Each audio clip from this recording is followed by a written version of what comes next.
Hi, and welcome to Shadow Talk's weekly intelligence summary track, where our team of analysts dive into the top threat intelligence stories each week. To read their full findings and analysis, make sure to visit resources.digitalshadows.com.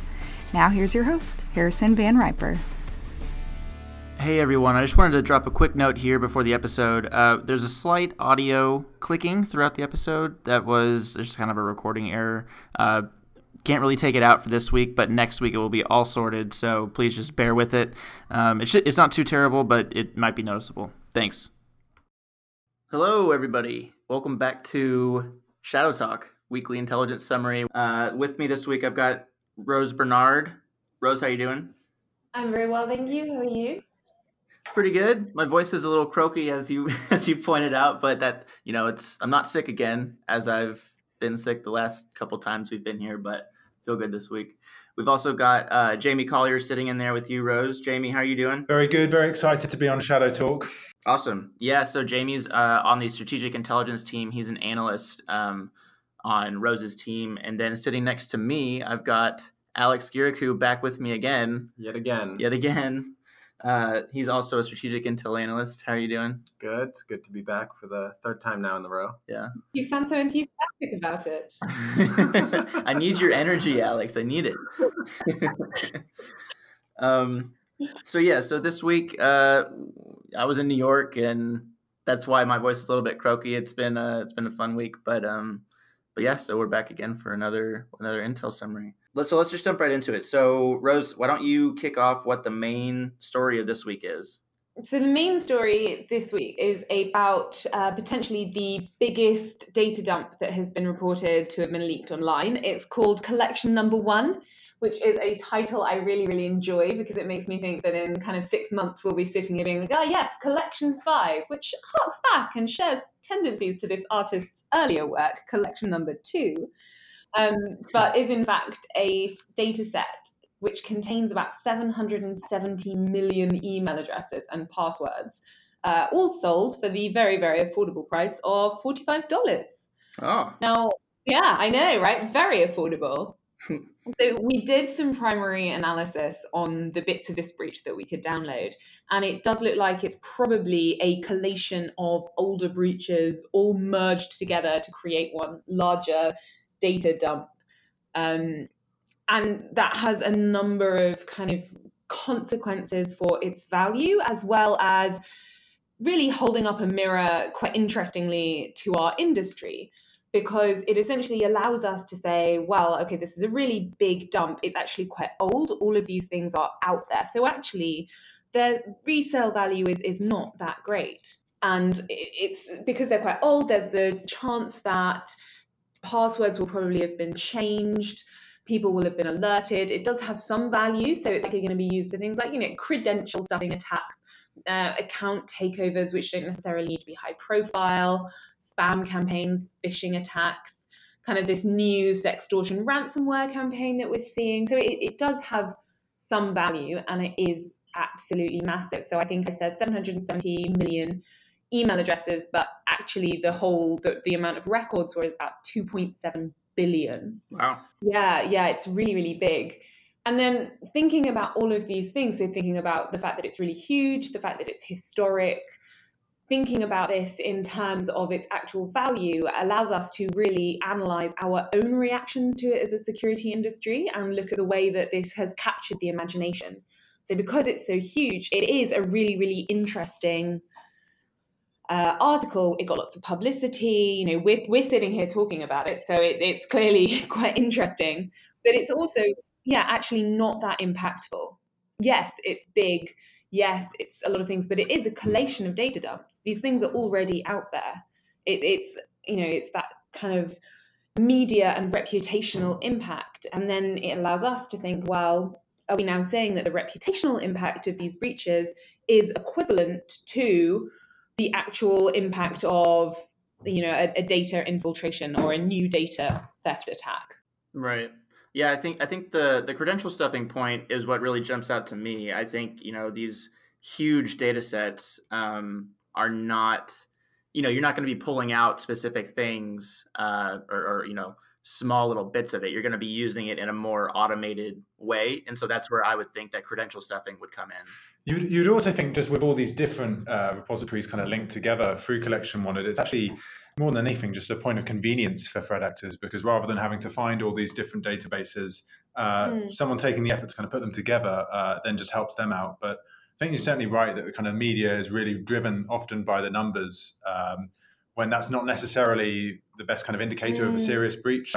You could have a data breach targeting a very specific organization that could be used on following on kind of espionage campaigns, for example, used for kind of spear phishing in a very targeted way. I think, yeah, as you said, Harrison, this is going to be much more kind of automated.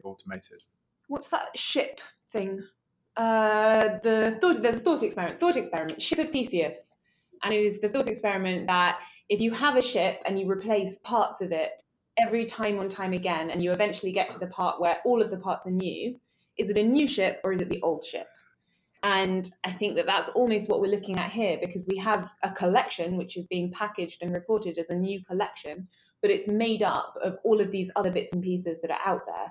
And we have to look at the value of all of these other bits and pieces versus the power of them all together in these credential stuffing attacks versus the power that we, by reporting on it, are giving to it. Right. There's kind of a responsibility as well, because you see these huge numbers. Those are going to be picked up, like you said, by media sources as buzzwords. They're going to get hits. They're going to get views. But then when you actually look at it, it's also very, very important for these industries, these media outlets, to understand that, right, while it is a big set of data, if you look at it on a smaller scale, it's not as impactful as if it were one specific source that was breached for this amount of records. Right. And I believe it was 18% of the kind of details weren't included in previous breaches, and probably talk so much about overall numbers and not enough about thinking what is the new kind of pieces of information there that could be exploited on a kind of standalone basis. Right. When activists did this, we laughed at them. We were like, these people are collating data, and it just demonstrates how little capability they have. So the idea that we are, although it's a much bigger scale, and I accept that, but the idea that we're now like, look at this massive threat from this data when it's essentially the same thing is reflective more on us than it is on them. It's casting the widest net possible, right. I think is the main point for them, and that's an easy thing to do. All right. So then moving forward, what else do we have on this week? Alex, do you want to jump into one of them? Yeah, so one of the ones that we saw this week was some action taken by the Facebook platform. So both on Instagram and Facebook, the company removed over 500 pages, different accounts that were associated with public influence campaigns. And so we've seen this kind of activity before from social media companies, Facebook being one of them a couple of months ago, where they similarly removed some of these accounts that were associated with things such as anti-Western, anti-NATO sentiments, and trying to influence specific political events that are up and coming. So Twitter has also taken similar action. They've removed these botnet linked accounts that were promoting specific influence campaigns. And I think that this kind of activity is likely to continue, especially as we go into 2019, where there's some major elections or upcoming political events like, the ongoing Brexit negotiations or the US presidential election cycle, which is going to start fairly soon. And it's very important for these kinds of social media sites to take responsibility to make sure that their users aren't being exploited for this kind of activity. What this also shows, I think, is that these technology firms are taking a more proactive kind of rather than reactive approach. I think they've probably kind of got found out, maybe didn't kind of anticipate previous disinformation campaigns. But I think kind of going back to the Collection One breach, just as the kind of media there kind of potentially obsess over the numbers, I think there's a danger that we obsess over Russia when it comes to these influence operations. We're also seeing kind of political opponents get involved in these now, potentially other states, we've seen kind of limited Iranian activity on these as well. So I would imagine that the amount of kind of different actors that are involved in these sort of campaigns is going to proliferate into 2019. Peeps be cray enough on their own without having Russia to get involved. Yeah, that's exactly right. I think that's actually an interesting point that you bring up, Jamie. I think the way that it was perceived during the U.S. presidential election that Russia had this influence, I think a lot of people took notice of that, obviously, and they're kind of trying to copy that technique. And also, it's kind of difficult to measure the full impact of these kinds of campaigns because one of the most important things is the organic nature of this, right? Because one piece of information can be put out, right? But then the people that interact with this kind of sharing it, retweeting it, yeah, it's a whole network, and it grows thing. on its own. Right. All right, so then why don't we talk about the APT group utilizes Google Drive API? Can Rose or Jamie, do you all want to take that? Sure. So it's and the kind of threat actor Doc Hydrus in a kind of campaign called Lazy Meerkat was using a Rogue Robin Trojan, so kind of all the kind of complicated buzzwords in there. Lazy Meerkat. But what was interesting is they were using DNS tunneling to kind of establish communication with a command and control server, kind of quite a traditional, well-known technique. But then they also had a backup using the Google Drive API. Not quite sure exactly how this was used. It might be early days, so potentially used in testing, but interesting kind of new way of communicating with a command and control server. Might kind of see this increasingly in the future. All right. Well, that sounds really cool. What about the last story of the week? Either Rose or Alex. I'll leave it up to y'all to fight it out. So the last story involves the ROC threat group, which has been observed uninstalling cloud security protection products. And the point of this was to distribute cryptocurrency mining software. So over 2018, there was a huge burst of interest in cryptocurrency, both due to spikes in value as well as increased media coverage. And so, of course, threat actors have begun to take advantage of this. So what was interesting about this specific incident was that this tactic hasn't been seen previously as far as we're aware of. So by killing these products instead of completely removing them, these threat actors are more able to get around traditional mitigation techniques. I think one thing that's interesting is there's been a lot of discussion in the past about if you've got that level of access to be able to kind of install a crypto miner, if it's actually the most profitable kind of activity for a cyber criminal to use. So, going forward, we've seen this kind of technique being used now in terms of installing cryptocurrency miners and mitigating the kind of detection point, but might see it in other kind of campaigns as well. Right. And it's probably more profitable to extort users for cryptocurrency rather than wasting resources on mining, which can be very inefficient. Right. Right. Mining obviously requires a lot of hashing power and it's a lot more resource intensive. Right. And you're going to have to infect a lot of machines in order to get any kind of significant outcome from those campaigns. Cool. All right. Well, then let's touch on what we think moving forward in the next, week, 2 weeks. What do we think about that? Well, we've got a couple of activist flashpoints coming up. So we've had the initiation of Op Zimbabwe, which is in support of physical protests in the country. So we've had some sporadic claims of responsibility for denial of service attacks, but they are largely from domestic, anonymous, collective associated actors. Participation levels are relatively low. But the thing about anonymous campaigns is all you need is the right person to pick up on them and they blow up. So it's always quite touch and go with them. It could filter away into nothing and go the same way as a lot of other operations that have happened over the past 3 years, or it could become the next Op Catalunya. And there's really no way of identifying which is going to happen. I mean, that being said, if it does happen, we're looking at website defacement, we're looking at DDoS.